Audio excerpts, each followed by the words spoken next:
Hey man, say man, what's going down, everybody? CJ Hunter, aka CJ the Exec. Welcome to a Teach Me Tuesday moment. I realized something, man. I be giving little, uh, stuff here and there about lupus, educating people and stuff like that. But I really want to start like getting down to more succinct details, right? So this series, this next few videos that I'll be doing between now and the end of the month will be giving some examples of the different types of lupus, right? There are four types. There are four types of lupus, and this is part one of the four types of lupus. So just to, give a quick aside, like with lupus, the immune system in the body creates what is called autoantibodies that literally form and attack all types of tissue within the body, man, and different organs. These antibodies see what would normally, you know, what they would perceive to be a virus or a threat to the body, and they attack it even if it's healthy tissue, and it goes on this rampage.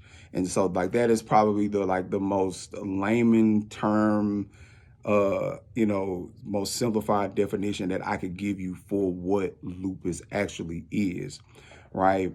And based on the fact that lupus affects people differently, it manifests itself in different ways. All right, it manifests itself in different ways. Different people have different types of symptoms, and over time, even those folks who have had lupus for years, their symptoms change. You know, um, for example, yeah, I first started experiencing lupus back in 2008. And when I first started experiencing it, was all in my muscles, my joints, and my skin. I mean, man, there would be points where I couldn't even extend my elbow all the way like this, right? Like my elbow would get stuck in this position, or my hands would cramp for no reason, or they would be, swollen. Like even right now, my hands, considering the fact that I actually really do have like chicken fingers, like my hands would swell up 2 and 3 times larger than what they're supposed to be. So different people have different symptoms for what it is that they actually go through when it comes down to this disease.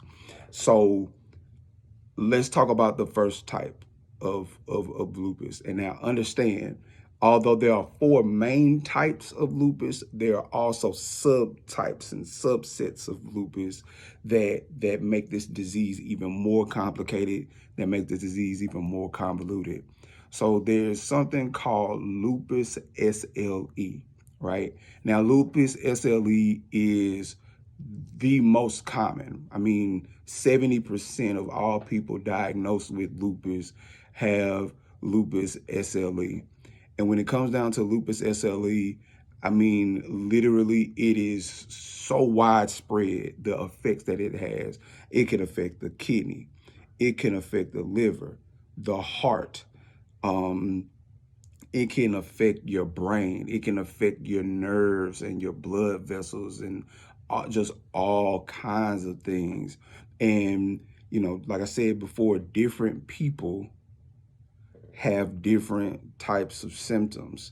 And these cases are the more severe cases, right? Like when I first started having lupus symptoms, it was in my skin, my muscles, and my joints. Then it transitioned and added on to my heart, right? It started to attack my heart. It attacked the pericardium, or the sac around my heart. And that sac around the heart it can end up making, that your heart rub up against it, and it gives off like a symptom as if you're having a heart attack. There could be fluid in that sac. There could be fluid that ends up going into the heart. It affects the functioning of it, etc. Then over time, my lupus switched over to what I'm about to talk about now, which is lupus nephritis. And lupus nephritis is basically lupus activity within the kidneys. Now, 60% of people who have lupus will end up developing kidney problems at some point in time, right? There'll be, and the only way to really know the effectiveness of the lupus within the kidneys is to always do continued blood testing, urine analysis, etc. Because whether you have lupus or whether you have chronic kidney disease or some other thing that ends up affecting the functionality and the effectiveness of your kidneys, you don't know that you're having kidney problems until they're already severe, right? So with lupus nephritis, it's a thing where you have to stay on top of it and you have to continue to test for it, because it's a 60% chance that you will have developed lupus nephritis over time with your lupus SLE. And then the last thing that I'm going to talk about is CNS lupus, which is basically lupus activity that affects the brain. It affects your cognitive functioning, meaning your ability to think and your ability to remember things. It affects your extremities. You have peripheral neuropathy, right? Peripheral neuropathy, which is essentially tingling and numbness within your extremities and different stuff like that. And then people also have seizures and strokes and psychotic episodes. And so, having systemic lupus, you'll see that like your central nervous system and all of your main organs like end up being affected by the disease. So I just wanted to, educate y'all real quick. I didn't want to make this video super duper long. I just wanted to, give some insight on the types of lupus and get just ever so slightly into the subtypes, and, so that in my attempt to further educate people and inform people about this disease, we can all begin to have a deeper understanding of what lupus like myself and other lupus warriors, both male and female, men, women, however you want to identify, actually go through. So I hope y'all have a fantastic Tuesday. Be well, and if you can't be well, ride the emotions, feel your feels, take care of your mentals. Okay? Peace.